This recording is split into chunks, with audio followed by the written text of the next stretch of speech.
Morning, Year 4. Happy Friday. Today we are reading The Boy at the Back of the Class, carrying on with Chapter 18. Chapter 18, Stan the Taxi Man.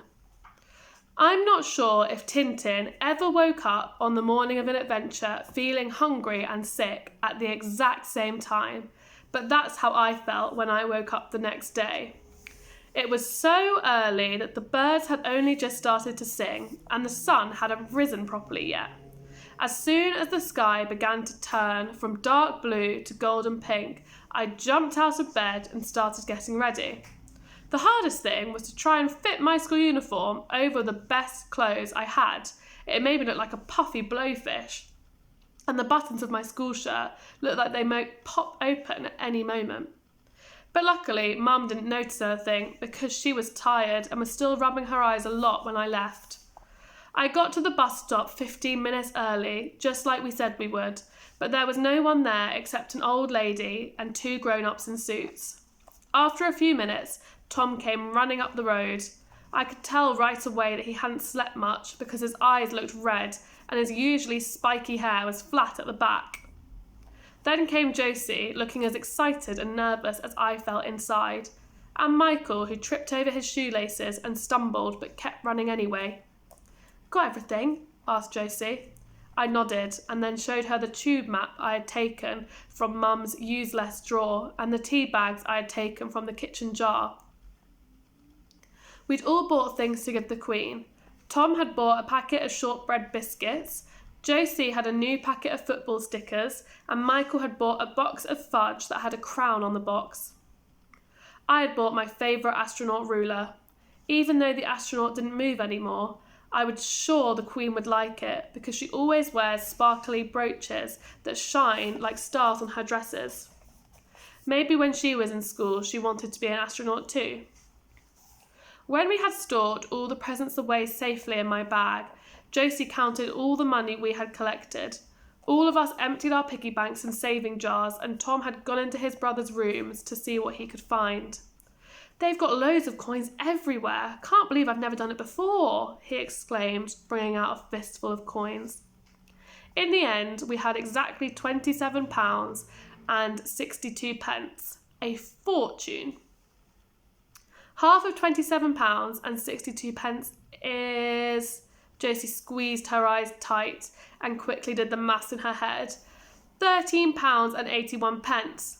She gave half of the money to me and half to Tom for safekeeping. "You sure you know which tube to take?" asked Josie. The freckles on her face were sliding up and down because she was scrunching her nose every few seconds. She only ever does this when she's extra nervous. It makes her look like a hamster. "Yup. We take the pink line to King's Cross and then the dark blue line to Green Park," I said. "Mum always takes me on the trains for our really big adventures, so I know the way." "How far is the palace from the train station?" asked Tom. His voice sounded squeaky, but I couldn't tell if he was nervous or excited. "I don't know," I said, "but I think there's a bus stop in front of the palace, so we might need to take a taxi. It shouldn't be too far though, so hopefully we won't spend all of our money." "Guys, our bus is here," said Michael as he stuck out his hand so the bus driver would stop. "Remember what to tell Mrs. Khan," I whispered loudly, "that me and Tom are sick and that our mum said we'll be back tomorrow." Josie nodded. "Good luck," and giving us a wave, she followed Michael onto the bus to school. After the bus disappeared, Tom and I crossed the street and walked up to the bus stop where the bus travelling in the opposite direction stopped. When the bus we needed finally came, I put my hand out and we got on, nervously looking at the bus driver in case she asked us why we weren't in school. But she didn't. In fact, she barely even looked at us. We sat on the bus all the way to the last stop and then, holding hands, crossed the big road to the tube station. There were at least 1 million people, all dressed in suits, rushing around to get through the barriers. They looked angry and red-faced, and there was a lot of tutting and head shaking. I'd never been to the train station when it was so busy before, and I didn't like it. It made my head feel hot and fuzzy. "Come on," said Tom, nudging me. We walked over to the ticket machines, where there was a long line of people. Some of them looked at us with frowns on their faces, but no one said anything, so we didn't have to say anything back. When we finally got to the front of the queue, we walked up to one of the machines. It looked more scary than I remembered. There was at least 100 buttons surrounded by a large screen, and a slot that looked like a letterbox at the bottom. "Go on," Tom whispered. "Okay," I said, not wanting to be a coward. I took a deep breath, stood on my toes, and walked over to the screen. I pressed the button for a new ticket, and then child, and then typed in Buckingham Palace for the destination, but nothing happened. I tried again, but the machine started flashing. "Do you kids need help?" asked a woman from the queue. She was dressed in a green coat and shiny shoes, and had curly black hair and glasses. Tom's eyes became wide and he shook his head, but I nodded. The woman stepped forward. "Where do you need to go?" she asked. "Buckingham Palace," I said. "For our school trip." I tried to make my voice sound deep and more grown up. The woman frowned, but then, looking at her watch, said, "Okay." She quickly pressed a lot of buttons on the screen. "There you go," she said, before stepping back into the line again. I looked at the machine, which was flashing £8.90 at us. Tom quickly got the money out of his bag and put in the exact change. 2 pieces of pink card instantly popped out like sweets from a sweet machine, and then grabbing them, we thanked the lady and ran down the stairs to where I knew the trains for the city would be. We squeezed ourselves onto the platform. It was so full of people, I was afraid we wouldn't be able to get onto the train. I had never seen so many people squashed together in one place before. And then when the train came, everyone flooded onto it like a giant wave and took us with them. Tom grabbed hold of my arm, and I grabbed his, as soon as we found ourselves pressed like a sandwich filling in between lots of people, all busy looking at their phones or listening to music. "This is good," said Tom, his face squashed up against a large belly. I tried to nod, but someone's book was touching my head. We watched as lots of stations passed by and looked at all the different people getting on and off the train. Finally, we heard the driver announce that the next station was King's Cross. "We have to follow the dark blue line," I said to Tom, after we jumped out onto the platform. We followed signs for the Piccadilly line and got on another train. Easy. Now that I wasn't feeling too nervous, I realised that I was hungry. I'd been so busy packing my present for the Queen, I had forgotten to pack an emergency bag of sweets. "Do you think the Queen would mind if I had one of her biscuits?" asked Tom.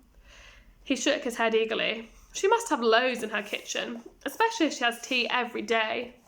He ripped open the packet and passed one to me, of the thick crumbly fingers that lay inside. It was the most delicious biscuit I had ever had, probably because I knew it was meant to be eaten by the Queen. We had another biscuit each on the train, and after just a few minutes, the lady announced, "Next station is Green Park. Please alight here for the Jubilee and Victoria lines." I liked the train lady. She had a nice voice. I imagine that she looked like Mary Poppins and sits at the front of every train next to the driver in her very own special chair. It must be fun going through all the stations and telling people which ones are coming next. We'd hurried off the train and followed the signs to the taxis. Running up the stairs, we found a long line of black cabs waiting in a row. Inside, the one at the front was a man with curly red hair. He was eating a sandwich and bobbing his head along to the radio station. When he saw us looking at him through the window, he rolled it down and leaned out. "What can I do for you two?" "Please, we need to get to Buckingham Palace," I said, just as loudly and clearly as I could, because I remember my Uncle Lenny saying that there was nothing taxi drivers hated more than people who didn't say where they were going clearly enough. The taxi man leaned forward and looked around. "Why are you on your own?" he asked, frowning. Meeting our teacher there? We're on a trip, but we got separated from our class and our teacher, and she said if anyone got lost, we were to meet the class there," Tom said in a rush. The taxi man frowned and rubbed his chin. "All right," he said eventually. "Hop in and be quick about it. I ain't here to be chauffeuring kids around all day. You're lucky I've only got a few minutes away and I've got you tykes on my own." We jumped in quickly. The taxi man locked the doors and in a single move swerved off. As he drove out onto the main road, he looked at us in the funny rectangular-shaped mirror that cars always have right at the front. Uncle Lenny says they're there so that drivers can check the traffic behind them, but I think they're there so that drivers can look at the people sitting in the back seat when they think no one is looking. "What will you be doing at Buckingham Palace today then?" he asked. "We're going to meet the Queen," said Tom before I could stop him. "Is that right?" asked the taxi man, looking at us again in the mirror. His eyes were smiling. Tom clapped his hands over his mouth and didn't say anything else, but the taxi man just laughed and said, "Well, when you see her, say hi from me." I nodded, and the taxi man laughed again. After a few minutes, the taxi man came to a stop in the traffic. The taxi man looked at his watch. "They'll be doing the changing of the guards soon. You'll have to walk from here, I'm afraid." He turned around to look at us and pointed to the right. "See those arches there? Just walk under them and keep going straight down the big red road, okay? The palace is right at the end, past the water fountain." Tom nodded and took out the exact money it had on the meter. The taxi man shook his head. "Don't worry, this one's on me. Just tell your teacher to be more careful next time." "Thanks," said Tom as we jumped out. "You're the best taxi driver ever." The taxi man drove off laughing. "I like London taxi drivers," said Tom, taking out 2 of the Queen's biscuits and stuffing them in his mouth. "They're way better than the New York ones." "So do I said, as I watched the taxi disappear out of sight. And that is the end of chapter 18. I hope you all have a brilliant weekend. And next week we will be reading chapter 19 and finishing off the book before the summer holidays.